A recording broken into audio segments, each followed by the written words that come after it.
Active passive के बिना writing का चाहे टास्क 1 है चाहे टास्क 2 है, मोर ओवर चाहे अगर मैं जनरल की बात करूं टास्क 1 की, तो band 6+ is completely impossible.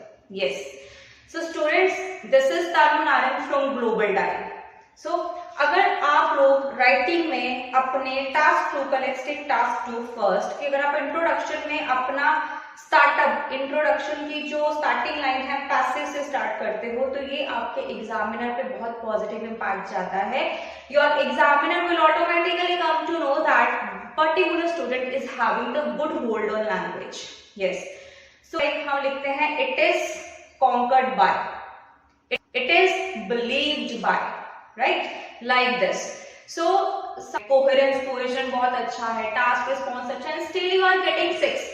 Still आपके दिमाग में क्वेश्चन है क्यों यार 6 आ रहे हैं, स्टिल मैं ऐसे में या मेरा राइटिंग 6 से ऊपर क्यों नहीं जा रहा है, प्रॉब्लम कहाँ है? So here where is the problem. Okay, so you have to develop the sentences variations, variety of sentences जो you have to put in your essay और इन योर टास्क 1, चाहे वो एकेडमिक है या जनरल कई letter है. Okay, so it would be very good that if you bring variety of sentences in your essay, in your task 1. अगर आप through out अपना ऐसे एक ही सेंटेंस में लिखते जा रहे हो, सिंपल सेंटेंस या फिर कॉम्प्लेक्स सेंटेंस या कंपाउंड, तो व्हाट इज द सारा ऐसे सपोज करो कि आपने इंट्रोडक्शन में एक ही कनेक्टर्स डालते जा रहे हो, कॉम्प्लेक्स बनाते जा रहे हो, तो it will not going to increase your bands. Okay, so in this video today I will tell you how to make the passive sentences and how you people can easily raise your band scores from 6 to 7. Okay, so let's understand what active and passive sentences formation.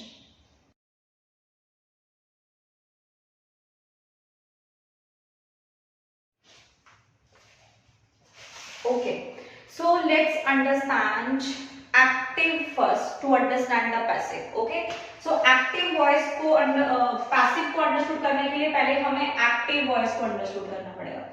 So basically rule क्या होता है, subject plus verb plus object, और passive में ये उल्टा हो जाता है, मतलब object पहले आ जाएगा, object plus verb plus subject. Okay, so if you use the passive or active in your essay, then your examiner will come to know that student is having the knowledge about the variety of sentences. फिर वो चाहे conditional sentence है, वो चाहे compound sentence है, passive है, okay, and moreover interrogative है. So हम आज बात कर रहे हैं पैसिव के. तो passive is having the very good impact on your writing. जैसे कि एग्जाम्पल है, सम बिलीव्ड और सम बिलीव इट. ओके, तो we can write in this way, some believe it, ये हो गया एक्टिव में. Okay, and then it is believed by some. ये हमारे पास हो गया एक्टिव वॉइस और ये हो गया पैसिव सेंटेंस. ये हो गया एक्टिव सेंटेंस, ये हो गया पैसिव सेंटेंस. तो क्या किया हमने, सब्जेक्ट, वर्ब और यहाँ पे ऑब्जेक्ट.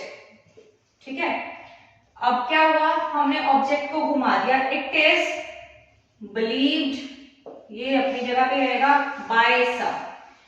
तो सम पहले था एक्टिव सेंटेंस में, सम घूम के एंड में चला गया तो वो पैसिव बन गया, it is believed by some. It को हमने पहले लास्ट में किया हुआ था, इट को हम पहले ले आए और सम जो पहले था उसको बाद में. तो इट इज क्लियर कि जो आपका ये रूल है वो क्लियर हो गया, सब्जेक्ट प्लस वर्ब ऑब्जेक्ट, और फिर क्या होता है पैसिव में ऑब्जेक्ट आगे आ जाता है और सब्जेक्ट पीछे चला जाता है. Okay, so The basic rule is object plus helping verb, okay, and then verb का थर्ड फॉर्म और बाय लगा देना हमने, ऑलराइट, और एंड में subject.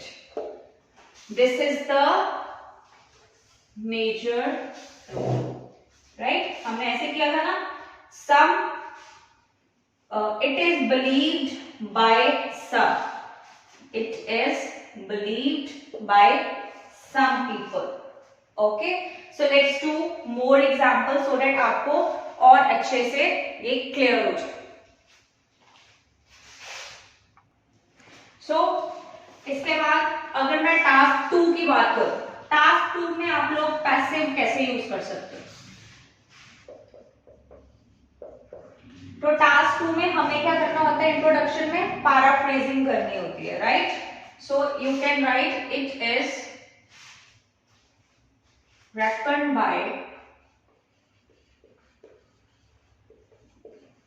by some people or by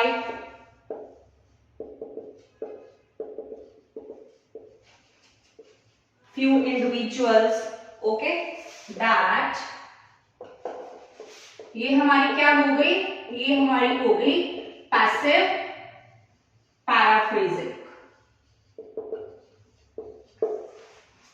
clear. Now अगर मैं लेटर की बात करूं, लेटर राइटिंग में, तो लेटर राइटिंग में जैसे कि हम लोगों ने एक्टिव सेंटेंस में लिखा, let's take an example, my friend, okay, let's take this example. My friend gets perfume to everyone. ठीक है, तो इसका पैसिव क्या बनेगा? अब हमने उल्टा कर देना है, ऑब्जेक्ट पहले लेके आना है. Everyone is gifted perfumes by my friend. देखो, अब फ्रेंड लास्ट में चला गया, एवरीवन पहले आ गया, तो क्या बन गया? पैसिव. जस्ट आपको ये चीज दिमाग में रखनी है दैट ऑलवेज बाय के साथ हमेशा वर्ब का थर्ड फॉर्म आएगा. It is must. Okay, so always use verb का थर्ड फॉर्म विथ बाय. चलो, तो ये टास्क 2 की बात भी कर ली हमने, लेटर की बात भी कर ली, और एक आधा और एग्जाम्पल और देखते हैं. I will tell you one more example ताकि आपको अच्छे से क्लियर हो जाए. अब जैसे है,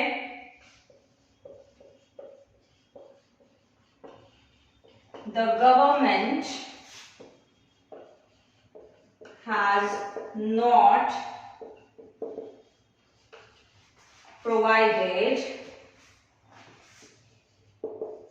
aid to the citizens. Okay, ये टास्क 2 का ही है एग्जाम्पल, ऑलराइट. तो ये था एक्टिव में. अब इसको हम लोग पैसिव में बनाएंगे. आई होप आप लोगों ने पहले ही बना लिया होगा. चलो, लेट्स मूव अहेड. पहले क्या आएगा? Citizens. The citizens have not, ये मैं भी बताती हूँ मैंने हैव क्यों लगाया. Have not been provided aid by the government, क्योंकि सब्जेक्ट एंड में आ जाएगा. ओके, सो ये हो गया पैसिव में. अब ये क्या था? ये सब्जेक्ट था, ये ऑब्जेक्ट था, तो वो घूम के आ गया. अब यहाँ पे था एस, सिटीजन्स, तो मैंने have यूज किया. The citizens have not been provided by the citizens have not been provided aid by the government. Okay, so that will become automatically present perfect continuous tense. Okay, तो ये बन गया active, तो ये बन गया passive. अब आप ये देखो ये एक सिंपल सेंटेंस हम लिख रहे हैं और उसी सेंटेंस को हम बाय के साथ यूज कर रहे हैं, राइट. बाय प्लस वर्ब का थर्ड फॉर्म और सब्जेक्ट ऑब्जेक्ट पहले, सब्जेक्ट बाद में. And you can see how beautiful it is organized now, right. तो इससे क्या होता है कि you will be able to bring the variety of sentences in your writing. इससे आपका ऐसे, चाहे वो लेटर है, चाहे वो आपका टास्क 1 है, इट विल बी ऑफ. तो मेजर रूल क्या है पैसिव वॉइस का? You have to keep this thing in mind that subject changes to object, okay, and then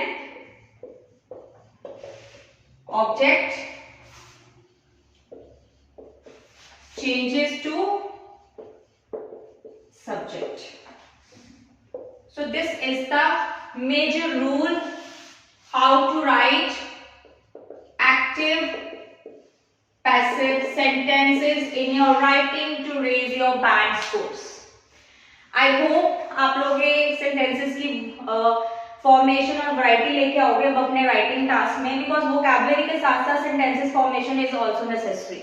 Okay, so do let me know whether this information was informative for you or not, and do comment in the comment section so that it can foster me or it can motivate me to make more videos for you people. And yes, I get so many you can say messages regarding the videos कि ma'am PTE पे भी videos बनाओ and task 1 पे भी. So next videos will be on the PTE and task 1 as well. Okay, so till then stay tuned and keep implementing the strategies, tips and tricks which I usually tell you and which I already had explained in the earlier videos.